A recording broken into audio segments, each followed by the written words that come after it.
नमस्कार दोस्तों, स्वागत है आप सभी का आगम ऑनलाइन क्लासेज के यूट्यूब चैनल पर। दोस्तों, जैसा कि आप जानते हो, हम पढ़ रहे हैं राजस्थान का इतिहास और राजस्थान के इतिहास में भी हमारा चल रहा है मेवाड़ का इतिहास। और आज वो जो हमारी जो क्लास है ये मेवाड़ के इतिहास की 8वीं क्लास है।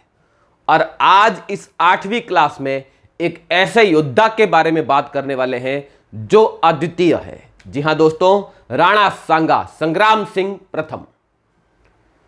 राणा सांगा का काल न केवल मेवाड़ की शक्ति का बल्कि संपूर्ण राजपूत शक्ति का चरमोत्कर्ष काल कहलाता है। इसके काल में दिल्ली भी झुकी थी, मालवा भी झुका था, गुजरात भी झुका था। राणा सांगा शरीर पर 80 घाव लेकर चलता था ना, 80 घाव लगे तन पे फिर भी रार नहीं मन में। जी हां दोस्तों, इसी एक महान योद्धा के बारे में बात करने वाले हैं। तो स्टार्ट करते हैं हम आज की क्लास। और एक बार फिर से कह दूं, यह 8वीं क्लास है। पिछली क्लास अगर आपने नहीं देखी है तो वो देख लें, प्लेलिस्ट में जाए, क्लास देख लें। वीडियो को शेयर जरूर करें, लाइक जरूर करें अगर आपको अच्छा लगे तो शुरू करते हैं आज की क्लास। राणा सांगा।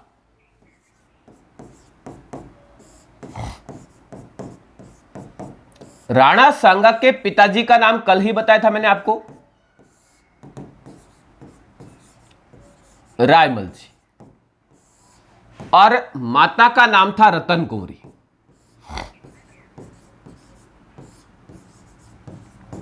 रतन कुंवरी। राणा सांगा का जन्म हुआ था 12 अप्रैल। सांगा की जयंती आती है 12 अप्रैल को, 12 अप्रैल 1482, 1482। कहां पर हुआ? चित्तौड़गढ़ में हुआ।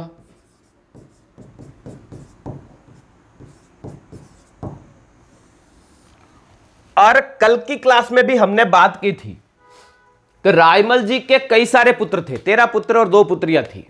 उनमें से 3 पुत्रों का नाम मैंने आपको याद रखने के लिए कहा था। किस किस का? एक तो पृथ्वीराज सिसोदिया, पृथ्वीराज सिसोदिया, दूसरा जगमाल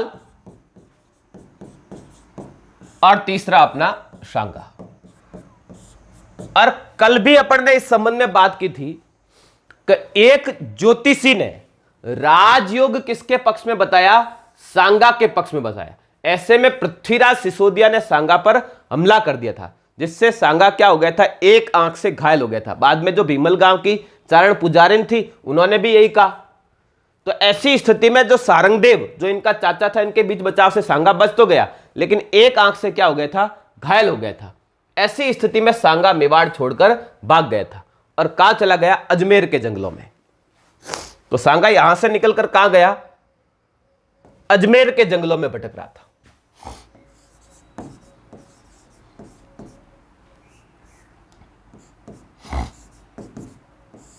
अजमेर। और इस वक्त अजमेर के जंगलों में एक सरदार था, करमचंद पंवार। करमचंद पंवार।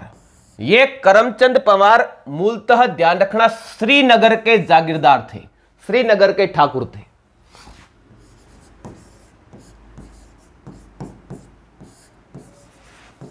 श्रीनगर के जागीरदार। और इनके एरिया पर तुर्कों का अधिकार हो गया था, इसलिए ये विद्रोही हो गए थे और अजमेर के जंगलों में रहते थे और लूटमार करके, डकैती करके अपना और अपने दल बल का काम चला रहे थे। उसी समय अजमेर के जंगलों में एक बालक भटकता हुआ नजर आता है, जिसके एक आंख से रक्त बह रहा है, घायल अवस्था में है।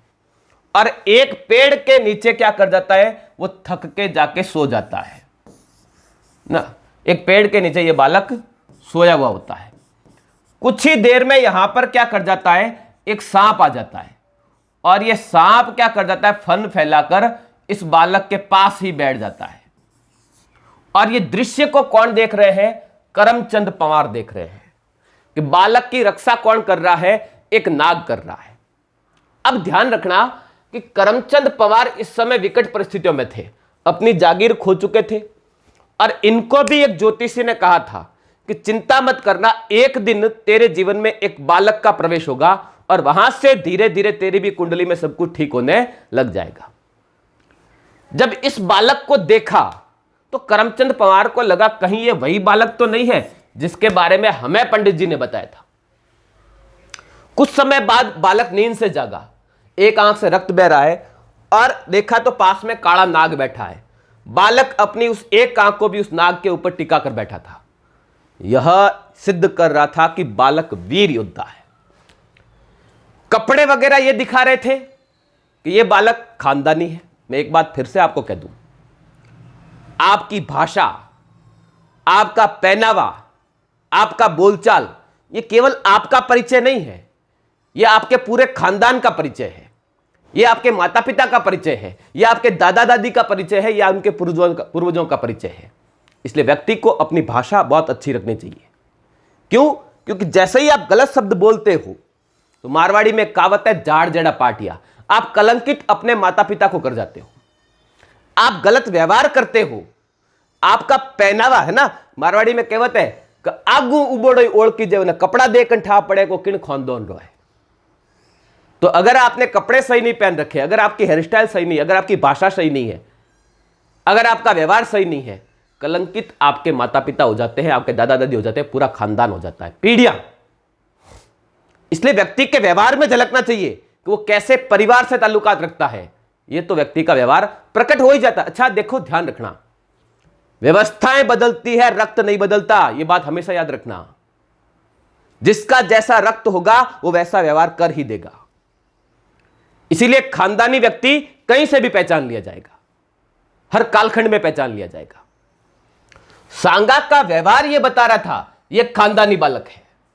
और करमचंद पवार को ऐसे ही एक बालक की तलाश थी, क्योंकि इनको भी पंडित जी ने तो कह ही रखा था। पास आए, बालक को बुलाया, बोले बालक इधर आओ। बोले हाँ जी। नाम क्या है? बोले संग्राम सिंह। पिताजी? बोले रायमल जी। रायमल जी? बोले हाँ। कहां से आए हो? बोले मेवाड़ से आए हो। क्या करते हैं पिताजी? बोले क्या क्या करते हैं? मेवाड़ के राणा है। बोले महाराणा रायमल के पुत्र हो? बोले हाँ जी। फिर यहां क्या कर रहे हो? बोले पंडित जी ने कहा कि तू राजा बनेगा, इसलिए मेरा भाई मुझे मार रहा है, इसलिए मैं यहां आ गया। बोले अच्छा यूं। करमचंद जी समझ गए यही है, यही वो बालक है जिसके बारे में पंडित जी ने घोषणा की थी। बोले चिंता मत करो बालक, आज से तुम हमारे साथ रहोगे, हमारे संरक्षण में रहोगे, तुम्हें कोई नहीं मारेगा। जैसा पंडित जी ने भविष्यवाणी की थी सब कुछ वैसा ही चल रहा था। बालक बड़े हुए। मेवाड़ पे ऊपर सांगा अपनी एक आंख थी, एक ही लगाए बैठा था। पीछे क्या होता है, हमने कल की क्लास में बात की थी कि जगमाल की क्या हो गई, हत्या हो गई।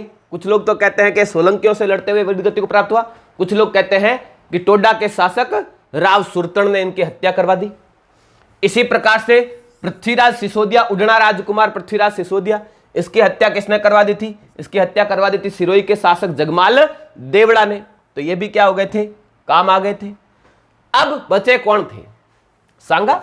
और 1509 में क्या बने, राय सिंह जी बीमार हुए, वापस सांगा अपने दल बल के साथ उपस्थित हुआ। बोले पिताजी मैं आ गया हूं, राजा बनाओ तो ठीक, वरना अपने आप भी बन लूंगा। अब रायमल ने कहा अब तेरी ही इंतजार कर रहा था, मैं तो प्राण छोड़ने वाला हूं। अगर अपनी सांसों को रोक के रखा है तो तेरे इंतजार में रोक के रखा है, राजा तुझे ही बनना है। तो इस प्रकार से राणा सांगा का राज्याभिषेक होता है।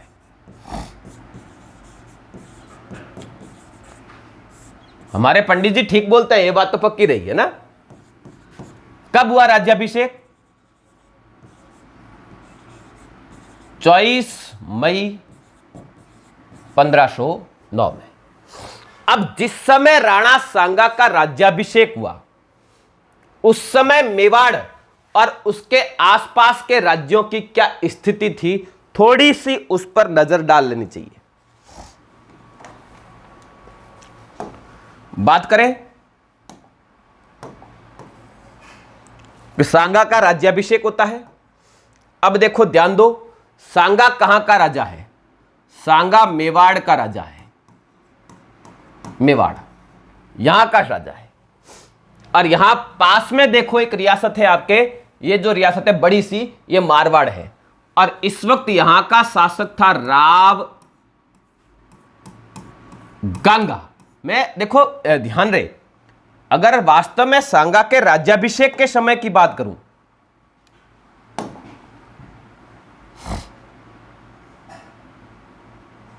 सांगा के राज्याभिषेक के समय, तो यहां का शासक था राव सुजा, है ना, एक्चुअल शासक था राव सुजा। राव सुजा, है ना, क्योंकि सांगा का राज्याभिषेक कब हुआ है? 1509 में, है ना, और उस समय यहां का राजा था राव सुजा। बाद में रहा राव गंगा। राव गंगा 1515 में मारवाड़ का शासक बन गया था राव गंगा, ध्यान रहेगा, है ना। अब देखो कई बार सवाल आता है कि सांगा के राज्याभिषेक के समय मारवाड़ का शासक था, और अधिकतर विद्यार्थी मालदेव कर जाते हैं। मालदेव उस समय राजा नहीं था, गंगा का पुत्र था, खानवा के युद्ध में सांगा की सहायता करना आया था, लेकिन मालदेव का राज्याभिषेक होता है 1532 में, ध्यान रखना। तो सांगा के समकालीन शासक राव गंगा, राज्याभिषेक के समय राव सुजा। इसी प्रकार से यहां बीकानेर में सांगा के राज्याभिषेक के समय शासक था राव लूणकरण। राव लूणकरण 1505 से लेकर 1526 तक राव लूणकरण का शासक रहा। 1526 में यहां शासक बन गया था राव जैतसिंह। राव जैतसिंह, और खानवा के युद्ध में जैतसिंह का बेटा कल्याणमल आया था, ध्यान रहे। इसी प्रकार से यहां जैसलमेर में सांगा के राज्याभिषेक के समय शासक था राव जैतसिंह, लेकिन सांगा के समकालीन कौन था? राव लूणकरण। देखो उल्टा है यहां पर, है ना, यहां पर उल्टा है। मैं यहां लिख देता हूं,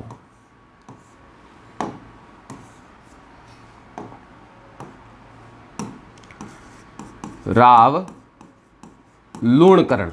और ये राव लूणकरण जी कौन है?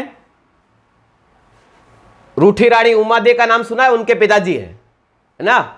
इसी तरह से देखो ये एरिया जो है ना, ये नागौर, यहां नागौर का शासक था दौलत खां। नागौर का शासक था दौलत खां।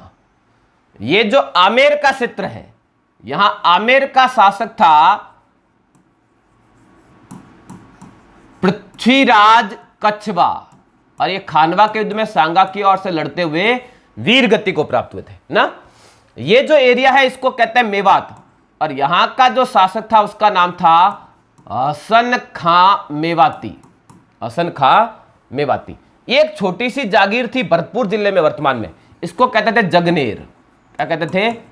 जगनेर। ये झालावाड़ का एरिया है, ये उस समय बूंदी, उस समय कोटा था ही नहीं, और बूंदी का शासक कौन था? नारायण हाड़ा, नारायण दास हाड़ा, नारायण दास हाड़ा। ये यहां के बूंदी के शासक थे ना, और बाद में इनके समकालीन हो गए थे सुरजन हाड़ा। सुरजन हाड़ा। इसी प्रकार से यह वागड़ प्रदेश था, और वागड़ का शासक था इस समय उदय सिंह। वागड़ के शासक थे उदय सिंह। ये सिरोही है, सिरोही का शासक था इस समय अखेराज देवड़ा। ये तो सांगा का भांजा था, अखेराज देवड़ा, है ना। देखो यहां और एक रियासत थी छोटी सी, है ना, इसको आप नाम दे सकते हो ईडर। ईडर, और ईडर में यहां का शासक था भारमल, और बाद में सांगा के समकालीन रहा रायमल। ध्यान रहे प्यारे विद्यार्थियों ना, हम सांगा के राज्याभिषेक के समय की स्थिति की बात कर रहे हैं। इसी प्रकार से दिल्ली में सांगा के राज्याभिषेक के समय यहां का शासक कौन था? राज्याभिषेक के समय था सिकंदर लोदी। सिकंदर लोदी। सिकंदर लोदी के बाद सांगा के समकालीन रहा इब्राहिम लोदी। इब्राहिम लोदी। और इब्राहिम लोदी के बाद सांगा के समकालीन रहा बाबर। तो दिल्ली में सांगा के समकालीन 3 शासक थे, सिकंदर लोदी, इब्राहिम लोदी और बाबर। इसी प्रकार से यहां अपने एमपी में मालवा जिसको कहते थे, मालवा में सांगा के राज्याभिषेक के समय शासक था गयासुद्दीन। कल भी बात की थी, रायमल जी के काल में गयासुद्दीन का हमला भी हुआ था, लेकिन बाद में सांगा के समकालीन रहा महमूद खिलजी सेकंड। महमूद खिलजी सेकंड। और ये जो बाकी का एरिया है नीचे का, ये गुजरात है ना, ये एरिया गुजरात का। और देखो इस समय गुजरात में, यहां लिख देता हूं गुजरात, और गुजरात में भी सांगा के समकालीन 2 शासक रहे। राज्याभिषेक के समय शासक था महमूद बेगड़ा, महमूद बेगड़ा। और बाद में सांगा के समकालीन रहा मुजफ्फर शाह। मुजफ्फर शाह। ये सांगा के समय सांगा के आस पड़ोस के प्रमुख प्रमुख राजाओं की बात की है। अब ये देखो, ये है अजमेर ना, और जैसे ही सांगा का राज्याभिषेक हुआ, सांगा ने अजमेर और इधर ये भीलवाड़ा, बनेड़ा, फूलिया का पूरा एरिया किसको दे दिया? करमचंद परमार को दे दिया। करमचंद परमार। और गागरोन का एरिया दिया गया था, हम बाद में बात करेंगे, मेदिनी राय। अभी इसकी बात करेंगे कि मेदिनी राय सांगा के पास कैसे आया था, है ना, मेदिनी राय। ये सांगा के राज्याभिषेक के समय की स्थिति, अगर आप इसका स्क्रीनशॉट लेना चाहो तो अच्छे से ले लो, बहुत इंपॉर्टेंट है, यहां से प्रश्न बनने की प्रबल संभावना रहती है। ठीक है, अब देखो, जैसे ही सांगा शासक बना और धीरे धीरे जो राजपूत राजा थे आस पड़ोस में, उनके साथ तो मैत्रीपूर्ण संबंध किए। सांगा के बहुत से भाई भतीजे थे, उनकी क्या करवा दी? विवाह करवा दिए, रिश्तेदारियां करवा दी। और जो अन्य छोटे मोटे राजा थे, उन्होंने धीरे धीरे सांगा की अधीनता स्वीकार कर ली थी। अधिकतर राजाओं ने, ध्यान रहे, सांगा अंतिम हिंदू राजा है, अंतिम राजपूत राजा है, जिसका सभी राजपूत राजाओं ने नेतृत्व स्वीकार किया था, झंडा स्वीकार किया था। तो लगभग सभी राजाओं ने राणा सांगा के नेतृत्व को स्वीकार कर लिया था। ठीक, अब देखो घटनाक्रम शुरू होता है। जिस समय सांगा शासक बना, उस समय दिल्ली का शासक कौन था? दिल्ली का शासक था सिकंदर लोदी। और सिकंदर लोदी के बाद दिल्ली में शासक बनता है इब्राहिम लोदी। इब्राहिम लोदी, है ना। 1489 से 1517 तक सिकंदर लोदी का शासन था। सिकंदर लोदी के बाद शासक बनता है इब्राहिम लोदी।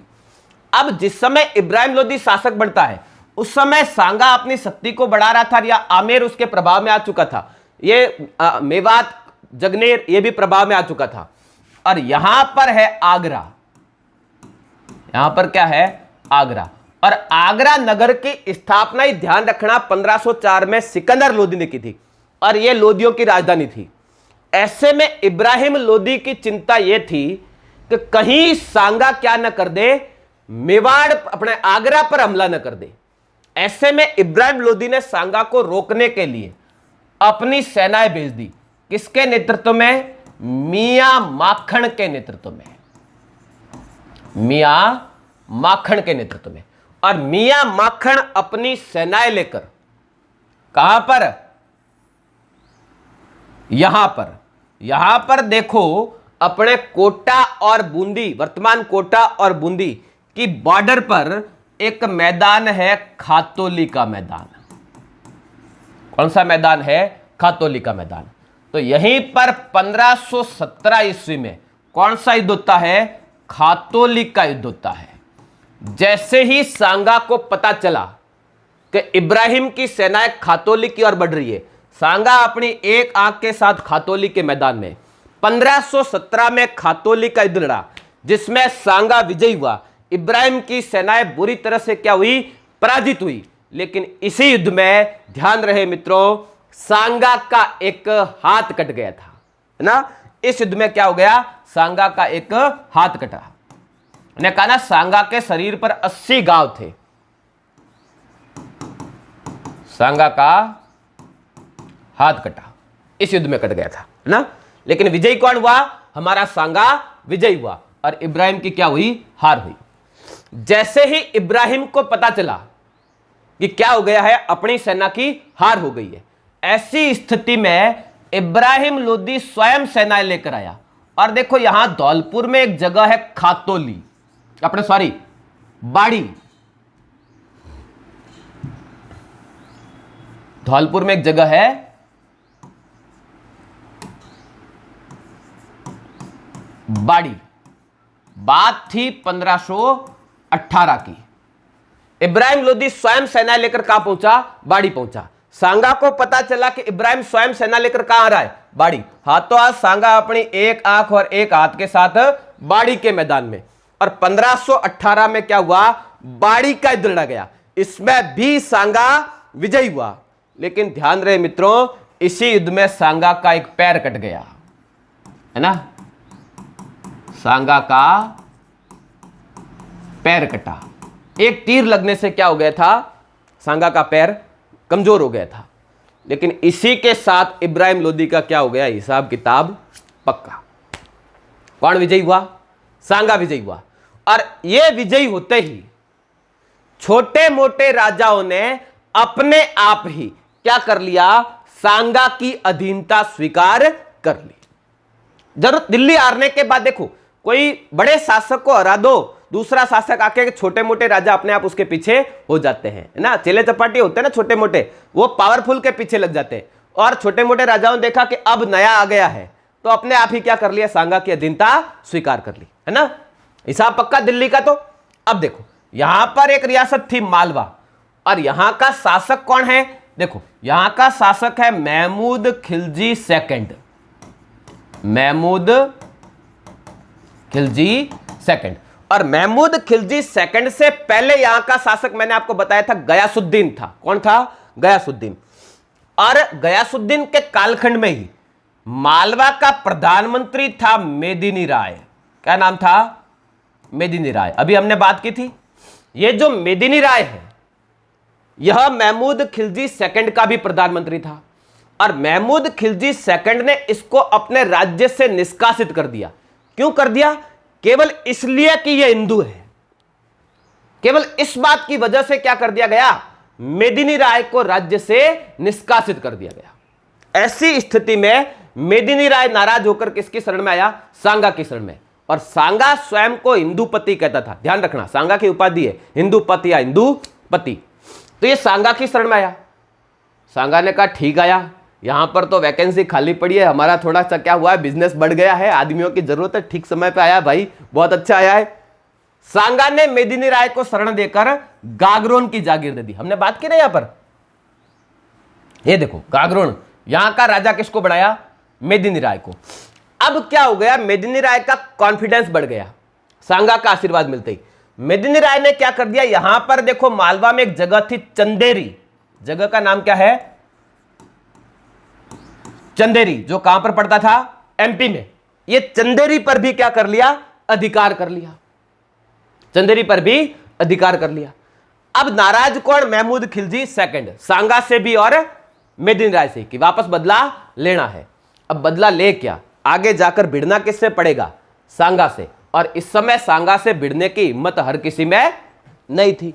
कोशिश की गई कि कुछ तो करना पड़ेगा।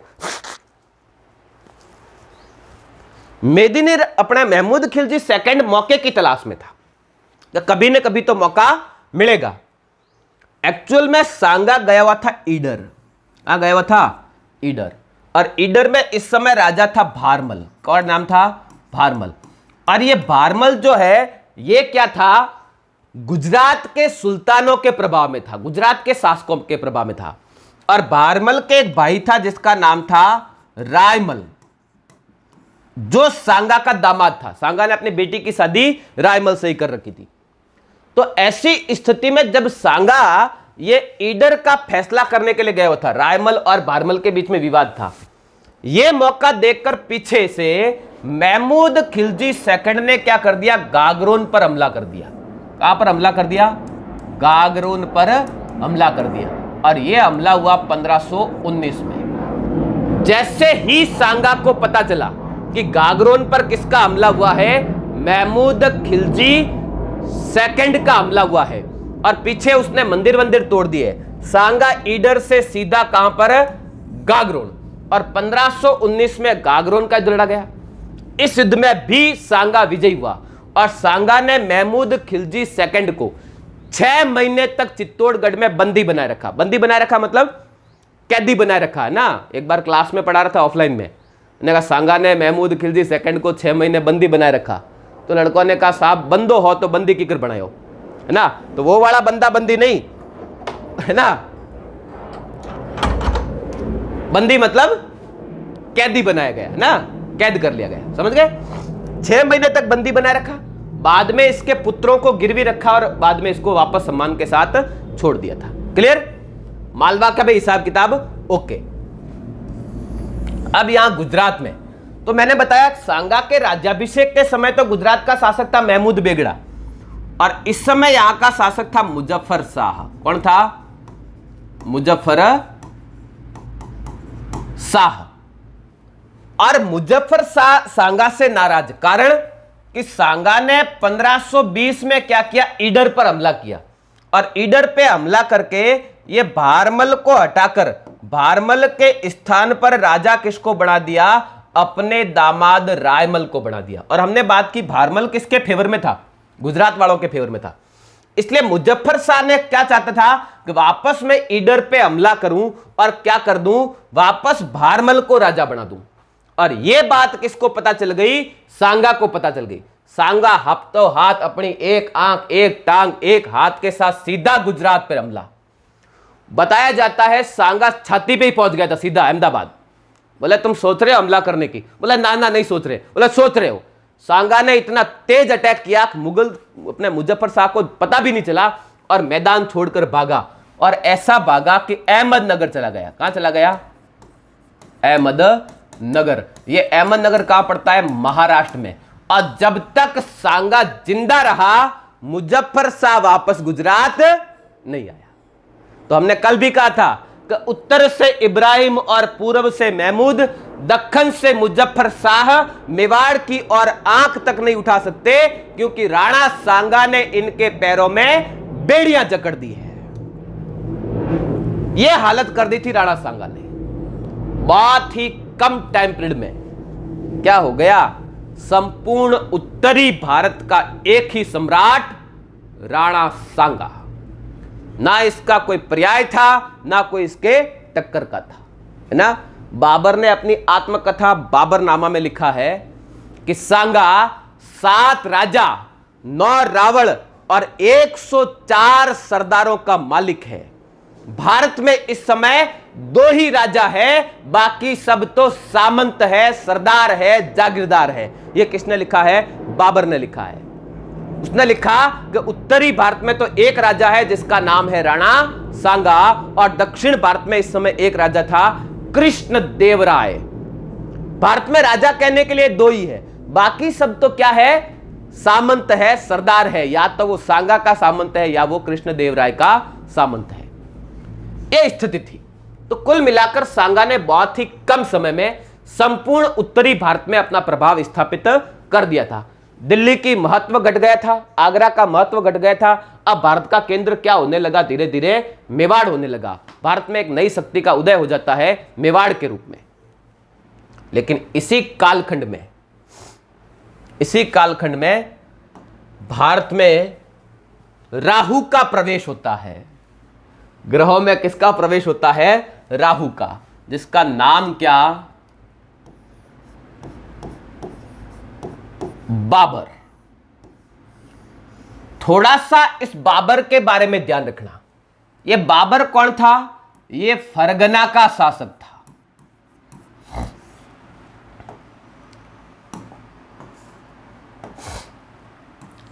फरगना का शासक। इसके पिता का नाम था मिर्जा गयास बेग।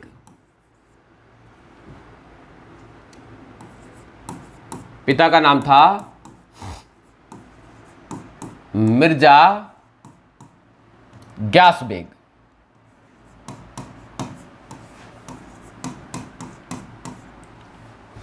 और माता का नाम था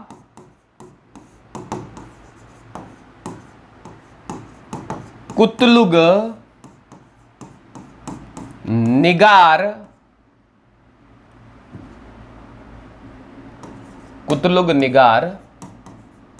खानम। यह बाबर की माता का नाम था।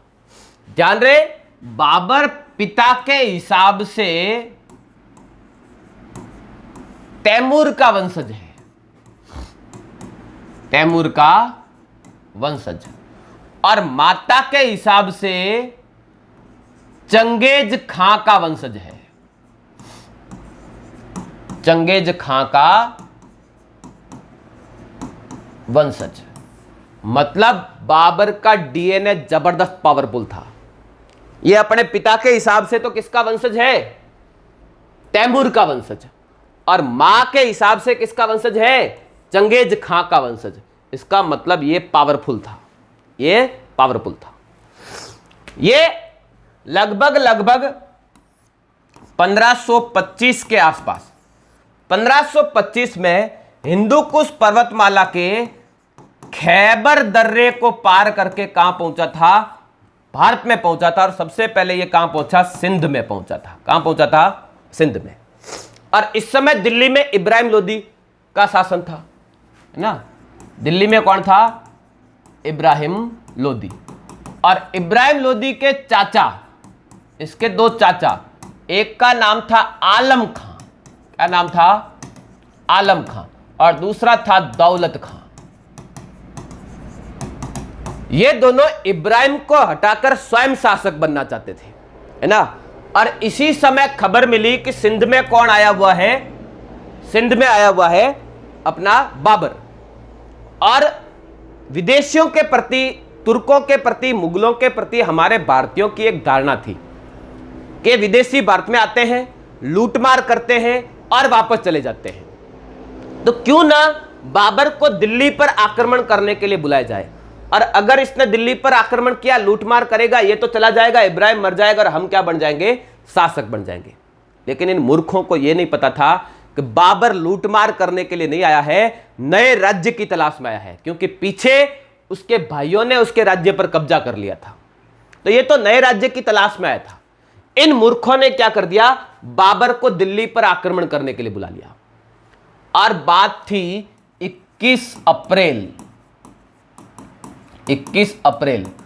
1526 को। कौन सा युद्ध हुआ? पानीपत का पहला युद्ध लड़ा गया। पानीपत का पहला युद्ध किस किस के बीच हुआ था? इब्राहिम लोदी और बाबर के बीच। हम सब जानते हैं इस युद्ध में इब्राहिम लोदी हारा था और बाबर विजयी हुआ था। लेकिन ध्यान यह रखना है कि इब्राहिम लोदी दिल्ली सल्तनत का एकमात्र शासक है जो युद्ध भूमि में लड़ते हुए मरा, वीर गति को प्राप्त हुआ। बाकी दिल्ली का कोई भी सुल्तान युद्ध भूमि में लड़ते हुए वीर गति को प्राप्त हुआ ही नहीं। इनको या तो इनका दामाद मारता था या इनका बेटा मारता था। 99% तो दामाद मारता था, है ना। दिल्ली सल्तनत का इतिहास कभी पढ़ो, लगातार हम देखते हैं कि दामाद आकर क्या कर देता है? इनकी हत्या कर देता है। खैर, दिल्ली पर किसका अधिकार हुआ? बाबर का। अब दिल्ली पर बाबर का अधिकार हुआ और बाबर को लगा कि दिल्ली जीते भारत जीता। लेकिन जल्दी ही बाबर को समझ में आया कोई मतलब नहीं, क्योंकि अभी भारत में दिल्ली नहीं चलती है, भारत में तो चलता है सांगा। जब तक ये सांगा को परास्त नहीं कर देगा, तब तक भारत के छोटे मोटे राजा इसके नेतृत्व को स्वीकार, इस मुगलों की शक्ति को स्वीकार नहीं करेंगे। तो बाबर के लिए यह चैलेंज था कि अब सांगा को तो हराना जरूरी है, इसके बिना हमारा भारत में कोई अस्तित्व है ही नहीं। अच्छा, एक बात ध्यान रखो कि बाबरनामा में बाबर ने सांगा पर एक आरोप लगाया। क्या आरोप लगाया? कि सांगा ने मुझे हमला करने के लिए आमंत्रित किया। हमारे बात यह हुई थी कि मैं दिल्ली पर हमला करूंगा, उसी समय सांगा आगरा पर हमला करेगा। मैंने दिल्ली पर हमला किया लेकिन सांगा नहीं आया, इसीलिए मैं उस पर हमला कर रहा हूं। यह बाबर का सिर्फ एक बहाना है, इसमें रत्ती भर भी सच्चाई नहीं है। बहाना इसलिए ढूंढना पड़ता है जब किसी पर हमला करते हैं तो कोई ना कोई तो बहाना चाहिए ना। कल को आप किसी को थप्पड़ मार दो और कोई आपसे पूछे क्यों मारा, तो कोई ना कोई तो बहाना करोगे, इसने मुझे गाली दी, फलाना ढिकड़ा, कुछ ना कुछ तो बोलोगे ना। बाबर ने सिर्फ यह बहाना ढूंढा है, क्योंकि आप सोचो सांगा को बाबर की सहायता की जरूरत है क्या ना। जो इतिहासकार आज भी लिखते हैं कि सांगा ने बाबर को आमंत्रित किया, क्यों किया, आवश्यकता क्या। सांगा वो आदमी है जो दिल्ली अगर जीतना होता, दिल्ली की गद्दी पर बैठना होता, एक झटके में बैठ जाता है ना। विद्वान तो यहां तक लिखते हैं हमारे वाले कि सांगा के सैनिक बैठे बैठे बोर होते थे ना, कि यार क्या करें, मजा नहीं आ रहा है, तो चलो मूड फ्रेश करके आते हैं, दिल्ली पे एक हमला करके आते हैं। इस चक्कर में सांगा दिल्ली पर हमला कर देता था, यहां तक लिखा गया है। उस सांगा को दिल्ली पर अधिकार करने के लिए बाबर की जरूरत है? क्या मजाक है, ये पॉसिबल है क्या?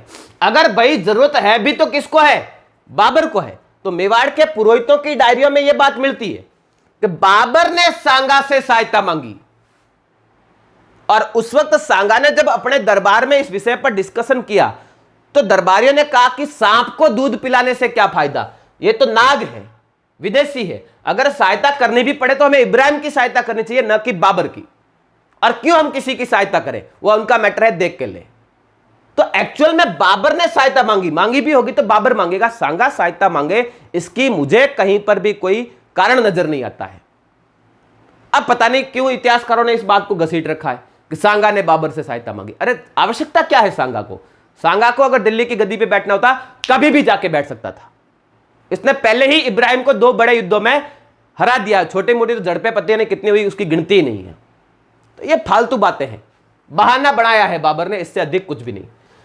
अब देखो बाबर ने यह तय किया कि सांगा को हराना जरूरी है, लेकिन सांगा की शक्ति से हर कोई सशंकित था कि सांगा है क्या, इससे लोग इतने डरते क्यों हैं। तो जांच कर ली जाए, और जांच करने के लिए बाबर ने क्या किया, अपने सेनापति मेहंदी ख्वाजा, क्या नाम है, मेहंदी ख्वाजा, ये मेहंदी ख्वाजा के नेतृत्व में अपनी सेनाएं भेज दी। किसके खिलाफ? सांगा के खिलाफ। और मेहंदी ख्वाजा सेना लेकर बयाना की ओर बढ़ा। बयाना कहां पड़ता है? भरतपुर में। बयाना पड़ता है भरतपुर में।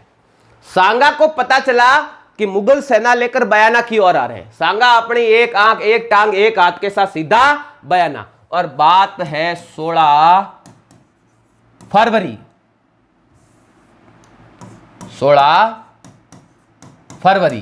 1527। सांगा ने इतनी तेज गति से और इतना भयानक अटैक किया कि पहले ही झटके में मुगल भागे। एक्चुअल में मुगलों ने युद्ध का यह तरीका कभी देखा नहीं था। मुगलों का युद्ध करने का जो परंपरागत तरीका था वो था रक्षात्मक शैली, खुद को बचाना है, मरना नहीं है, और हमला करना है, रक्षा करते हुए, आत्मरक्षा करते हुए। सांगा का काल शौर्य का काल था। बोले यार आत्मरक्षा नहीं करनी है, मरना पड़े तो मरो, लेकिन 8-10 को लेके मरो, यह हिसाब था। मतलब कहने का मतलब मुगल टेस्ट क्रिकेट खेलना जानते थे, इन्होंने टेस्ट क्रिकेट ही खेला था। आउट नहीं होना है, मैदान में टिके रहना है। सांगा आईपीएल खेलता था, आउट होवे तो होवे, 6 जाना चाहिए। तो जिसने जिंदगी में केवल टेस्ट ही देखा हो उसको सीधा कोई आईपीएल दिखा दे, डरना स्वाभाविक था। उल्टे पांव भागे सीधे बाबर के पास। बोले हालो पाचा। बोले हैं? बोले गांव चलो गांव। अरे बोले हुआ क्या? बोले पूछो ही मत, ऐसे मरते हैं, अंदर ही आके गिर रहे वो। तो मैंने कहा ना शौर्य का काल, सांगा काल। एक एक राजपूत युद्ध की प्रतीक्षा करता था कि युद्ध होवे तो बताऊं कि मैं कौन हूं। एक एक राजपूत 20-20 के बीच में अकेला घुसता था और उन पर टूट पड़ता था। यह काल था सांगा का काल। मुगलों ने यह सीन कभी नहीं देखा था, वो घबरा गए। बोले साहब गांव चलो। बोले एक युद्ध और कर लो। बोले नहीं साहब, हम गांव जाना है, हमारे बीवी बच्चे इंतजार कर रहे हैं, हमें गांव जाने दो, छुट्टी दो, बस बात खत्म। अच्छा, इसी समय ईरान से एक ज्योतिषी आया था, मोहम्मद शरीफ। क्या नाम था? मोहम्मद शरीफ। ये मोहम्मद शरीफ ने भविष्यवाणी और कर दी कि सांगा से लड़ते हुए बाबर हार जाएगा। बाबर पहले से डरा हुआ, इसने भविष्यवाणी और कर दी। तो पहले तो बाबर ने इसी को मरवाया। बोले इसको मारो, उन्दी बात करे। फिर क्या हुआ क्या? अरे के मारे और थोक के भाव मारे। बोले सांगा नाम मत लो, उसके एक आंख नहीं है, उसके एक टांग नहीं है, उसके एक हाथ नहीं है, मारता है थोक के भाव मारता है। वो घोड़े पे सवार हो, उसके एक हाथ में तलवार हो, उसके बिना पकड़े हुए बिना लगाम के घोड़ा दौड़ता है और अपनी तलवार की रफ्तार इतनी तीव्र है कि पलक झपकते ही वो क्या करता है, खोपड़ियां काटता है। बाबर ने लिखा है कि सांगा अकेला ही 200 खोपड़ियां काट सकता है। इतनी तेज रफ्तार थी उसके तलवार की कि उसकी तलवार आंखों से नजर नहीं आती है, इतनी तेज घूमती है। हम वापस उससे युद्ध नहीं कर सकते। बाबर की सेना में बुरी तरह से खौफ था। अब क्या करें? खुद बाबर अंदर से बुरी तरह से घबरा चुका था कि क्या करें, कैसे करें। क्या किया, कैसे किया, कैसे खानवा के मैदान में पहुंचे, यह सब तो हम कल की क्लास में जानेंगे। आज के लिए तो इतना ही। तो दोस्तों कल फिर मिलेंगे और कहानी को आगे बढ़ाएंगे। आप लोग क्लास को शेयर जरूर कर दें, दूसरों के साथ भी जोड़ें। और आपको लग रहा है कि मैं वाकई में मेहनत कर रहा हूं आपके लिए, आपके एग्जाम की दृष्टि से ये चीजें उपयोगी है, तो अधिक से अधिक विद्यार्थियों को जोड़ें। यह मेरा आपसे एक निवेदन है। तो मिलते हैं वापस कल की क्लास में, तब तक के लिए धन्यवाद।